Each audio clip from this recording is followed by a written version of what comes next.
Alguna vez escuché la frase de las rachas están hechas para romperse. Y definitivamente en el fútbol hay ejemplos de sobra para afirmar dicha frase. Y uno muy reciente es el caso del Bayer Leverkusen, antes conocido como Bayer Leverkusen por estar cerca de ganarlo todo y nunca ganar nada. Quienes, después de 119 años de historia, siempre viviendo a la sombra de otros equipos de su país, finalmente logró la cual probablemente sea su más grande hazaña en toda su historia futbolística. Finalmente se terminó la hegemonía de 11 Bundesligas seguidas de su tocayo el Bayern Múnich, quienes, por historia y presente, siempre fueron el mejor equipo del fútbol alemán con absoluta dominancia. Y si bien la Bundesliga parecía tener derecho de propiedad para el Bayern, para nunca perderla, muy parecido al reinado de Roman Reigns, algún día tendría que llegar un David para tumbarse a ese Goliat.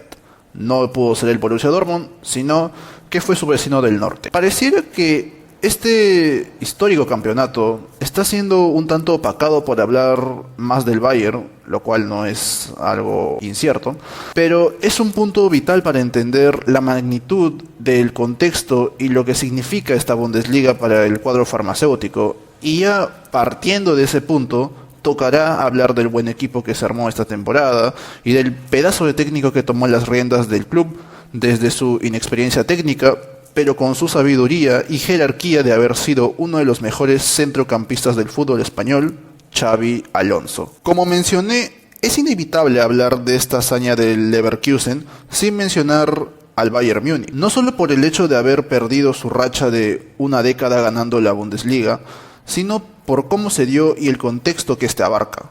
Desde el momento en el que comienza la hegemonía del cuadro bávaro, allá en el 2013, hasta el año pasado, fueron grandes los planteles y jugadores que lo conformaron y supieron crear una base sólida para que temporadas más adelante se sigan sumando nuevos jugadores que se encargan de continuar el legado y hegemonía que estaban creando.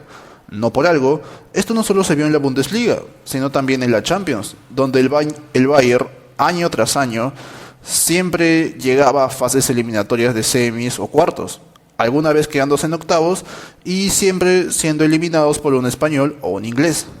Pero esto fue suficiente para que puedan ganar 2 Champions y un sextete en el año 2020, siendo junto al FC Barcelona los únicos equipos en lograrlo.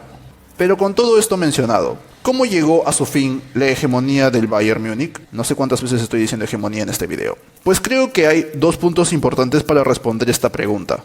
El primero es que, cual ley de la vida y la física, todo lo que sube tiene que bajar. El Bayern no solo logró ganar muchos títulos en toda esa década, sino que también logró formar un equipo y una base sólida para poder conseguir aquellos títulos. Futbolistas como Robben, Ribéry, Müller, Pizarro, Neuer, Boateng, Lewandowski, Schweinsteiger, Toni Kroos, Álava, mucha calidad para mi voz, fueron algunos de los nombres y hombres que hicieron posible el dominio del Bayern durante esos años.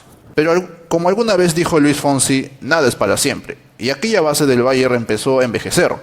Algunos decidieron poner fin a su historia en Múnich y otros decidieron continuarla lejos de allí.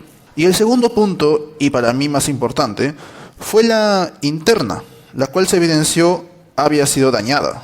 Pues desde la salida de Hansi Flick, técnico autor de aquel sextete, comenzó un problema con su nuevo entrenador Julian Nagelsmann, quien, a pesar de continuar con el camino del Bayern en la Bundesliga, no era del agrado de algunos jugadores veteranos del plantel, y fue por ese motivo y por presión de ellos hacia la directiva que ésta decidió sacarlo en mitad del 2023 y contratar a Thomas Tuchel, quien había sido campeón de Champions con el Chelsea, quien pese a su experiencia técnica no logró entenderse con todo su plantel y en menos de un mes perdió la Champions en cuartos ante el Manchester City y también la Copa Alemana.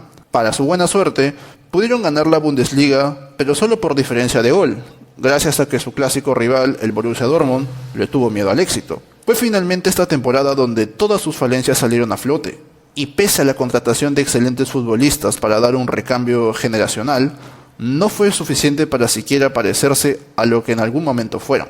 Pero ahora sí, hablando netamente del Leverkusen, como dije al inicio, esta es probablemente la hazaña más grande en toda su larga historia. Porque hablar del Bayer Leverkusen es hablar de un club muy tradicional y popular del norte de Alemania, el cual siempre fue un buen animador en la Bundesliga y hasta en la Champions, donde regularmente clasificaba y llegaba a rondas eliminatorias. Pero como dije, solo era un animador. O sea, podía jugar bien, hacer excelentes partidos, tener jugadores interesantes y hasta ahí no más. Porque en la realidad y práctica, siempre fue un equipo que tuvo que vivir en el conformismo de casi lograr lo imposible y vivir en la sombra de otros equipos como el Bayern Múnich. ¿Saben de dónde sale su apodo Neverkusen? Fue en aquella temporada 2001-2002 donde estuvieron cerca de ganar un histórico triplete, pero una pechofriada muy fuerte en Bundesliga, una volea de Zinedine Zidane en la final de Champions de aquel año y una final perdida de Copa ante el Schalke 04 mataron todo tipo de ilusión de haber conseguido dicho triplete. El Leverkusen podía ser un equipo de grandes jugadores, de excelente juego y una afición muy leal año tras año, pero nunca era suficiente para ganar algo importante ni ser constante en ello. Antes de esta temporada, su palmarés solo tenía una Europa League y una Copa alemana de hace más de 30 años. Finalmente, Dios se apiadó de ellos y les dio otra oportunidad más de gloria. Y esta vez sí supieron aprovecharla. Sería mezquino decir que el Bayern la perdió, porque eso solo es válido cuando la temporada ya está en juego y la planificación se cae a pedazos.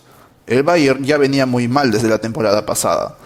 Quizá el nombre más llamativo de esta hazaña sea la de su técnico Xabi Alonso, pero también es mérito del plantel en general de haber entendido y plasmado una idea de juego sólida y muy vistosa en el fútbol de hoy en día.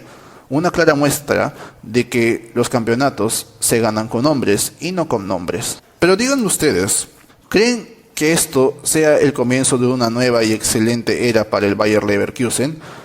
¿O solo será cuestión de una temporada y volverán a ser el mismo equipo de siempre? Deja tu opinión en la caja de comentarios que te estaré leyendo. Si este video tiene una buena acogida, haré una crónica de su Bundesliga ganada.